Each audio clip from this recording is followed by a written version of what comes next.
Après plus de 40 ans passés dans les réserves du musée du Petit Palais d'Avignon, le triptyque de Vénasque, œuvre anonyme du XVe siècle peinte sur bois, vient d'être restauré en liaison avec le développement d'un projet scientifique innovant. Hop, c'est bon.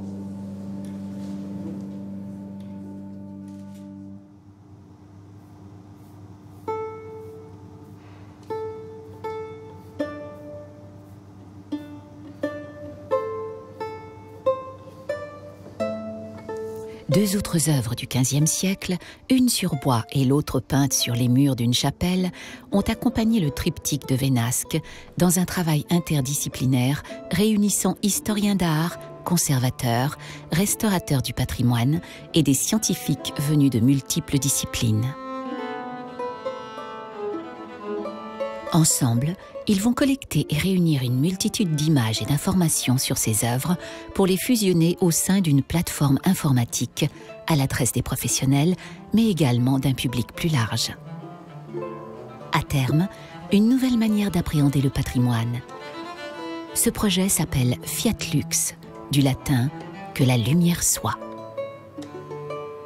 Le but, comprendre les mécanismes de dégradation, mettre au jour ce que le temps ou d'anciennes restaurations avaient fini par rendre invisible, pour permettre une restauration plus respectueuse de l'œuvre.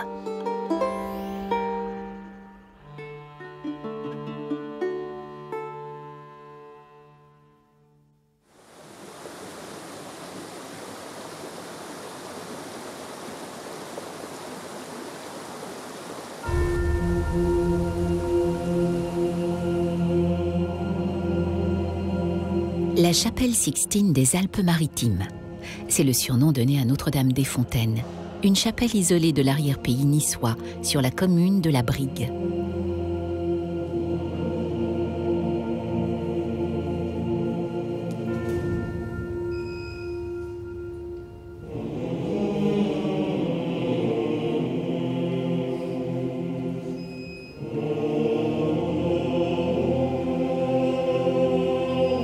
C'est l'une des trois œuvres étudiées par les acteurs du projet Fiat Lux. Ils vont faire de ce lieu leur terrain de jeu expérimental. Ils s'y retrouvent régulièrement, non pour restaurer la chapelle, mais pour harmoniser les différents protocoles d'acquisition des données.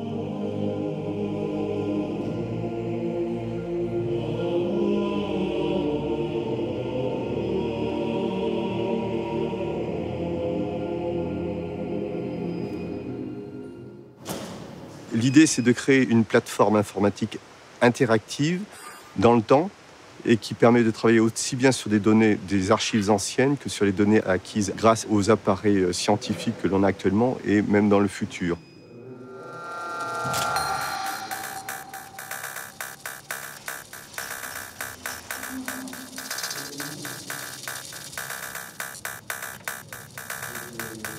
Fixé. Mais avant tout, il faut un point de départ, une base à toutes ces acquisitions à venir. Ce référentiel, c'est le nuage de points qui sera obtenu par la photogrammétrie. La photogrammétrie, c'est une technique qui permet de reconstruire de la 3D simplement à partir de différents points de vue photographiques.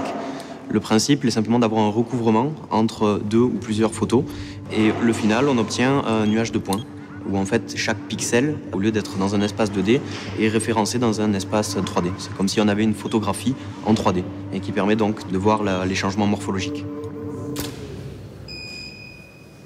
Dans le projet Fiat Lux, la photogrammétrie s'installe en fait comme une sorte de couverture initiale avec une très haute définition puisque des fois on va devoir aller au plus en plus proche de la surface jusqu'à une échelle microscopique. Et donc la photogrammétrie dans le projet Fiat Lux, c'est simplement de créer une première couverture globale qui va permettre de référencer de multiples techniques.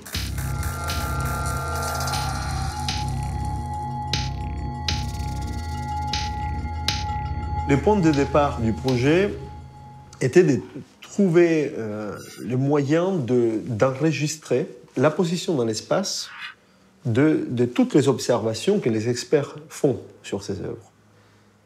Toutes ces images, il faut que je sois capable de les relier à l'intérieur d'un référentiel unique sur le plan géométrique, de façon à ce qu'on puisse voir quelles sont les relations entre les différents aspects, et surtout pour que l'on puisse les corréler d'un point de vue numérique. Alors, c'est ce qu'on appelle de la fusion des données.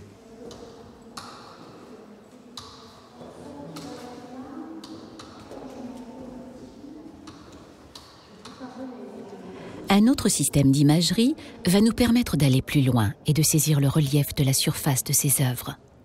Là, contrairement à la photogrammétrie, l'appareil photo est fixe et c'est la direction d'éclairage qui varie à chaque prise de vue. Après un traitement informatique de ces images, les micro-reliefs de la surface apparaîtront, révélant ainsi défauts et zones retouchées.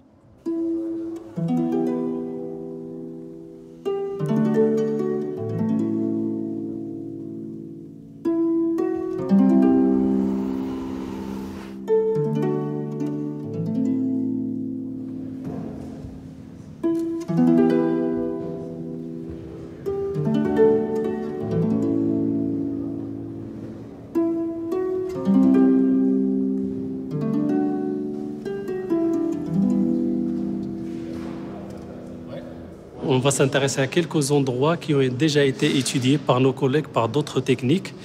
Chacun apporte une technique d'imagerie qui est une cartographie d'un phénomène physique.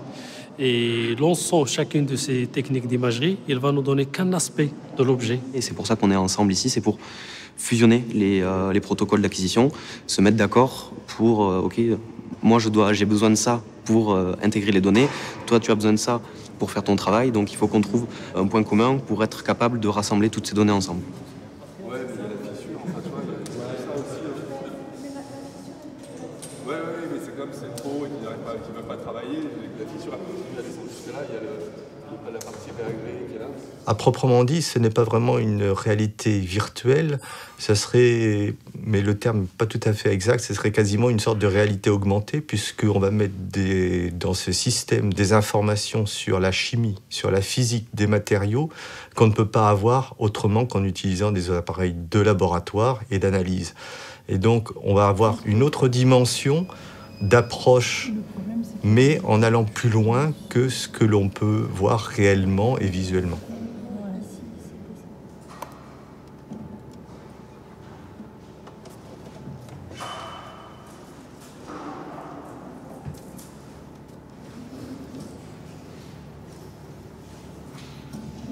Plusieurs prélèvements d'échantillons de quelques millimètres carrés, effectués à des endroits précis, donneront des informations complémentaires.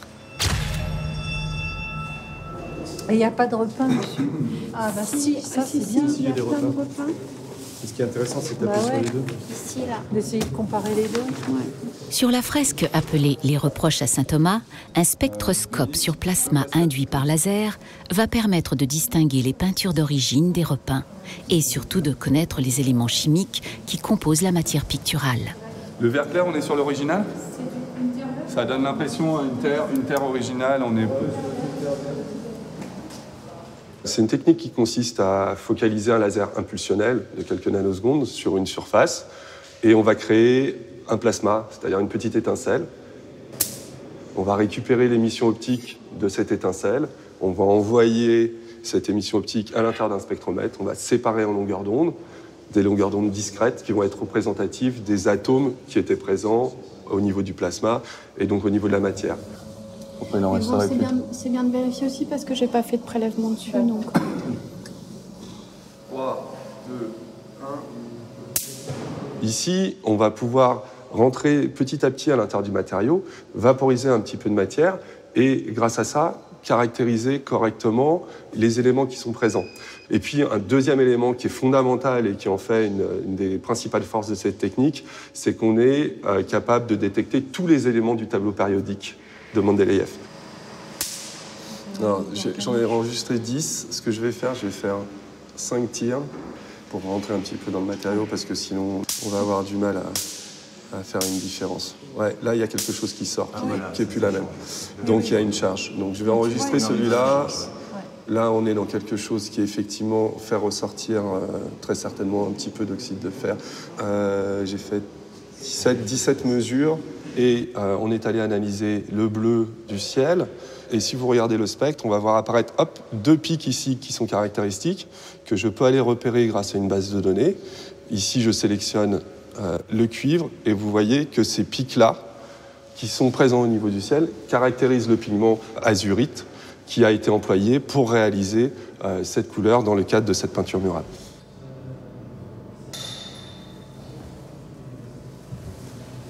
La peinture, en fait, elle est constituée de pigments, de liant.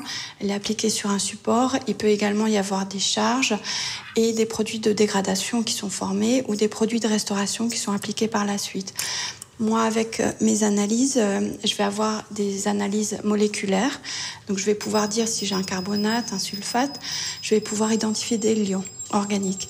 J'ai également l'information de la couleur en plus. Je peux voir la forme des grains, la taille qu'ils ont. Je peux voir la morphologie de tout ce qui compose mon échantillon. Et ça, c'est très important, notamment pour identifier la technique et pour préciser, par exemple, si c'est une technique à fresque ou une technique à la chaux.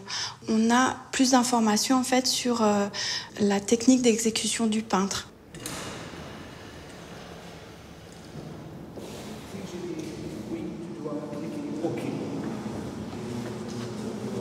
Pour compléter ces analyses chimiques de pigments, les chercheurs utilisent une caméra hyperspectrale.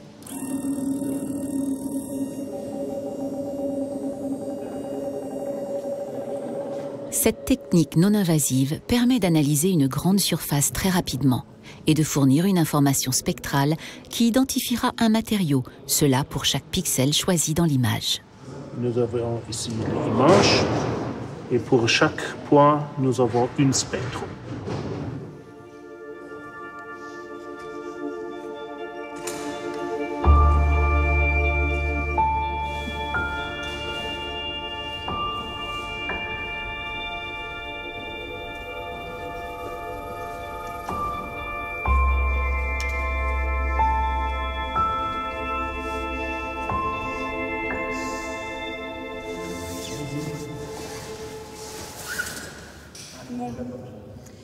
Je vais faire une première acquisition, on va voir ce que ça donne. Attention, c'est 15 secondes de pause, là. Donc vous ne touchez pas... Enfin, vous ne touchez à rien pendant 15 secondes.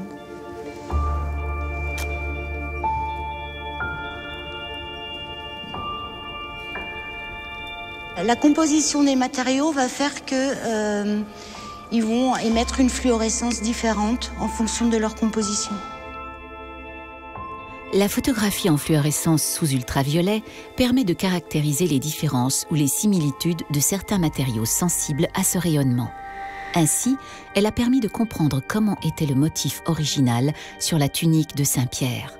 À l'origine d'un bleu intense fait d'azurite, avec le temps, le liant s'est dégradé et les grains de pigment bleu ont fini par tomber. Alors, le fond de couleur rose, situé sous l'azurite, est apparu. Est-ce que ça te va, ça, Sarah, comme image? Oui, bah c'est bien. Hein, là on a ce que je veux. Voilà. J'ai les rayons sur le drapé du vêtement qui réapparaissent. Donc, c'est les résidus de matière qui étaient perdus et qui se voient bien. Eh ben, très bien. Sur cette scène, dont le titre est Le reniement de Saint-Pierre, on arrive à retrouver, en fait, grâce à cette exposition aux UV, la composition de tous les plis, en fait, du manteau de Saint-Pierre. Dans la fresque sur Saint-Thomas, la fluorescence sous ultraviolet nous révèle un autre détail. Vous voyez ici cette zone un petit peu chaotique et derrière, en fait, les personnages, ici. Et en fait, on découvre à l'infrarouge vaguement un château qui est au lointain. Et c'est vraiment l'exposition aux UV et les fluorescences des différents matériaux qui composent la couche picturale qui révèlent vraiment la présence d'un château dans le lointain du paysage.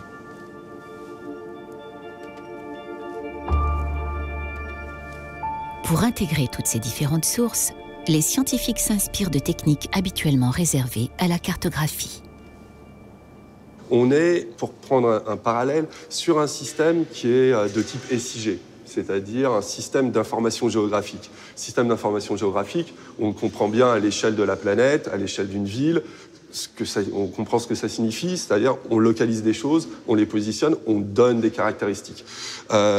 Ici, finalement, on a une approche équivalente. Alors, dans le cadre d'un bâtiment, ça se comprend bien, mais dans le cadre d'une œuvre, finalement, on va de la même façon donner une information localisée, géographique, même sur quelque chose d'extrêmement petit, et on va essayer de le décrire le mieux possible, de le repérer complètement, et donc d'en faire une sorte de constat d'état avec le maximum d'informations pour pouvoir le caractériser.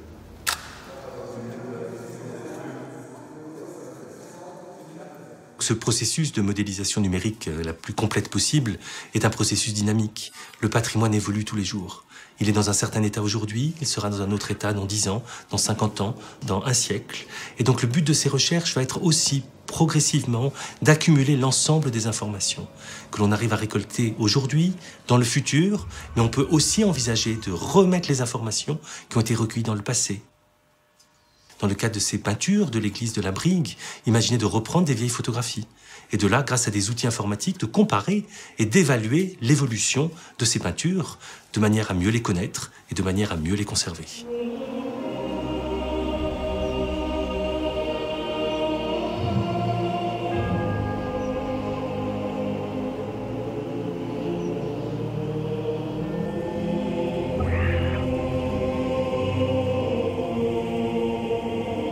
Les mêmes prises de données et analyses faites à la chapelle de la Brigue vont aussi bénéficier aux œuvres en cours de restauration ici.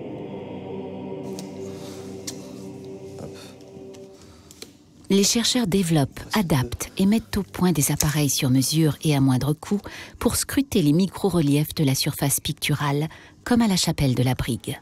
Tac. Et je pense qu'on peut lancer l'acquisition.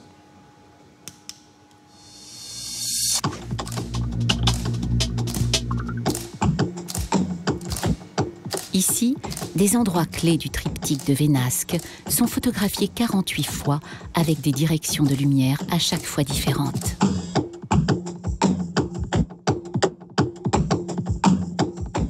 Le résultat, c'est une image sur laquelle on peut faire varier la lumière. Ça nous permet, a posteriori, sans avoir accès à l'œuvre, de pouvoir la visualiser avec des lumières rasantes, avec des lumières plus ou moins fortes, et de pouvoir analyser des résultats qui sont très compliqués à mettre en œuvre sur le terrain pour analyser des endroits particuliers. En plus de ça, on peut faire apparaître uniquement la brillance de la surface. Ici, on a uniquement la luminosité qui apparaît, et on va pouvoir voir des micro-reliefs, les écailles par exemple qu'il peut y avoir sur la peinture, ou les retouches. Donc c'est complémentaire aux observations qu'on a pu faire en infrarouge, en ultraviolet ou sur la 3D. C'est vraiment une information, une couche d'informations supplémentaires, à savoir les propriétés optiques et la micro-surface de la peinture en question. L'objectif à terme, et qui est un des objectifs du projet Fiat Lux, c'est de pouvoir fusionner ces données de réflectance avec un modèle numérique 3D sur une seule et même plateforme pour pouvoir combiner toutes ces informations.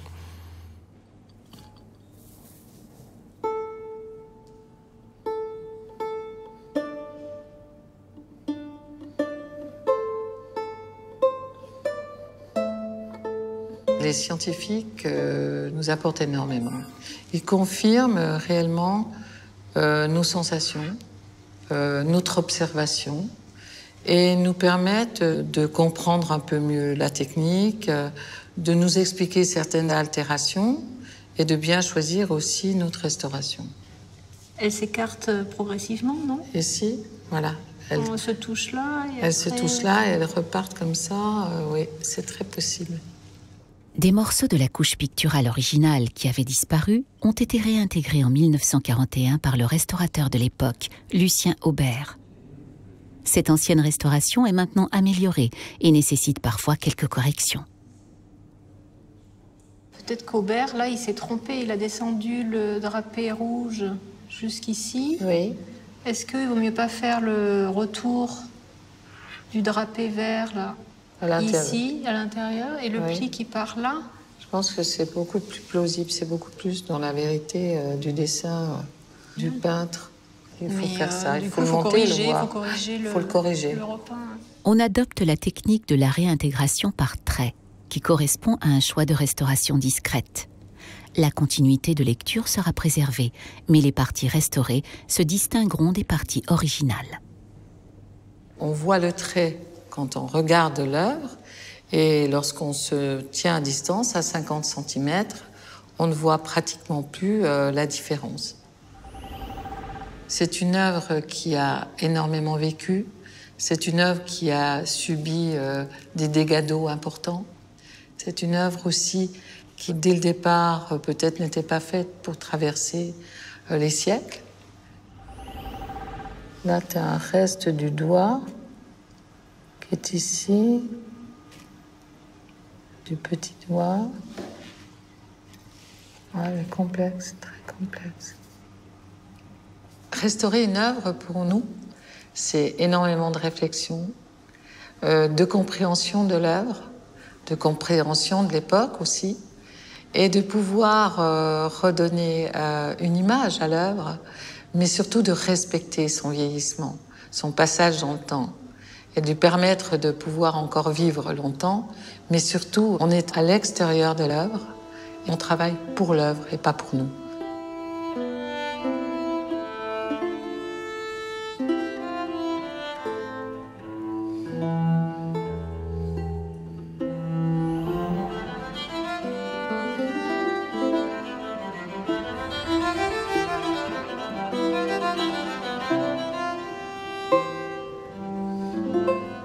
L'autre tableau, le retable de la Trinité du musée Hyacinthe Rigaud de Perpignan, est au début de sa restauration.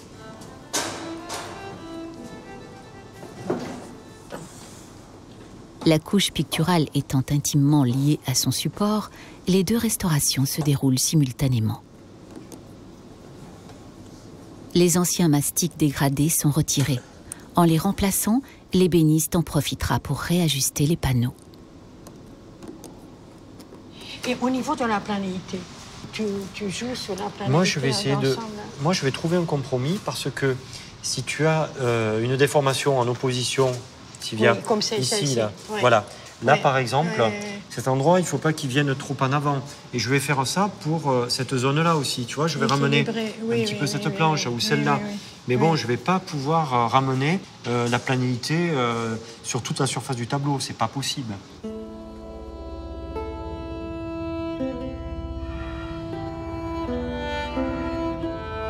Moi, l'imagerie me permet de mieux comprendre l'œuvre, donc sa matérialité, notamment la radiographie. La radiographie met en évidence tous les moyens de fixation qui ont été utilisés à l'époque ou éventuellement des éléments qui ont été rajoutés.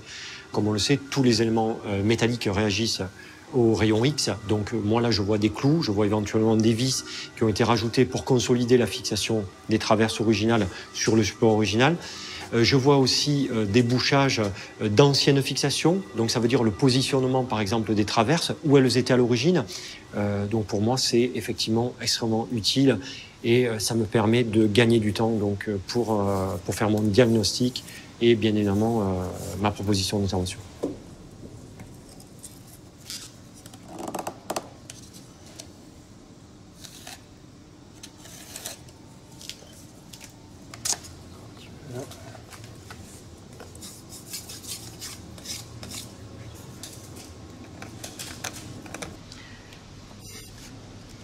Il y a des traces d'éclous qui viennent de revers. L'ébéniste va donc consolider la structure en bouchant les fentes entre les panneaux. Mais il va surtout devoir retirer les traverses en chêne placées lors de la dernière restauration et les remplacer par d'autres plus souples qui permettront à l'œuvre de retrouver une certaine flexibilité. Tu tiens bien l'écartement dans la traverse, parce que là, au fur et à mesure qu'on arrive vers la sortie, on a des torsions.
Les informations obtenues sur les matériaux et leur dégradation vont être intégrées dans la plateforme Fiat Lux, afin de renseigner plus précisément les restaurateurs.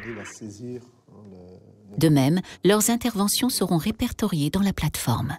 Par exemple, sur la Trinité, exclusivement sur cette petite zone, voilà, sur cette zone, on a ces différents niveaux d'information. Là, on a de la photogrammétrie, là, c'est de la réflectance.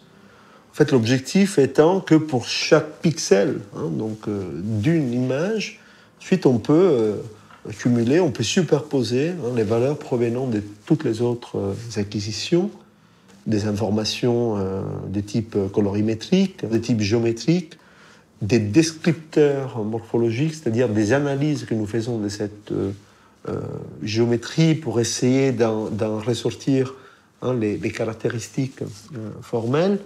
Et ensuite, bien sûr, toutes les annotations sémantiques qui proviennent des experts, qui sont capables de nous indiquer précisément sur une zone un phénomène de dégradation particulier ou encore une trace d'outil.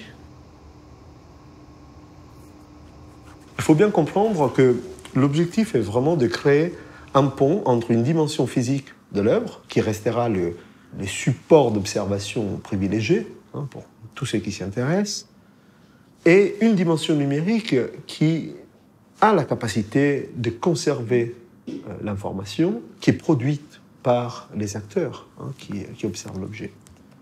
Ce qui est intéressant, c'est que cette représentation numérique peut évoluer au fur et à mesure que les regards se croisent, au fur et à mesure que des personnes contribuent à la description, à la connaissance, mais également des acteurs qui ont contribué dans les passés ou ceux qui contribueront dans les futurs à sa connaissance.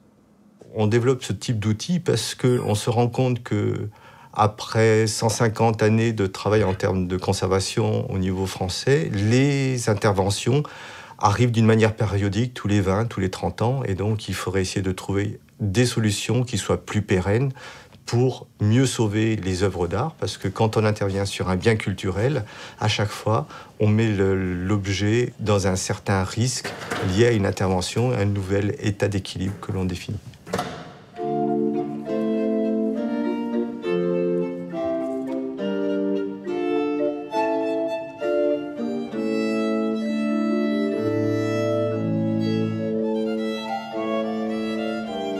On essaye de suivre au maximum les restaurations. Donc, par exemple, les visages ont été photographiés 5 ou 6 fois en cours de restauration. Il y a eu une campagne sur les ors spécifiquement. Et puis c'est de la documentation aussi. OK, on fait un dossier d'imagerie scientifique, mais c'est aussi un dossier documentaire. Donc, c'est bien d'avoir toutes ces étapes parce qu'en fait, on ne les verra plus jamais, ces étapes. Je veux dire, quand ils ont enlevé une restauration ancienne...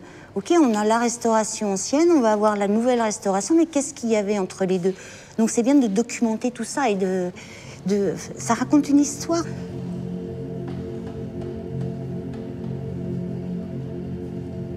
Fiat Lux n'en est qu'à ses débuts. L'étude et la restauration d'autres œuvres viendront alimenter sa plateforme.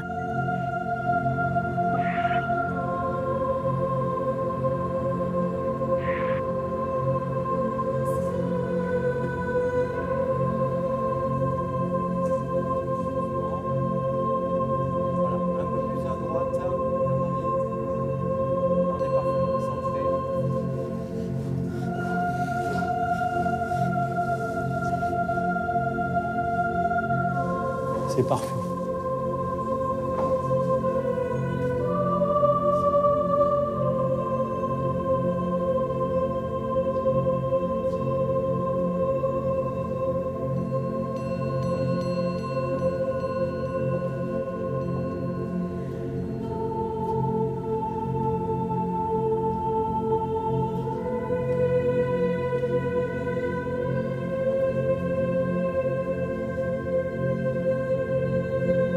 Après 4 années passées au Centre interdisciplinaire de conservation et de restauration du patrimoine, le triptyque de Vénasque est enfin visible.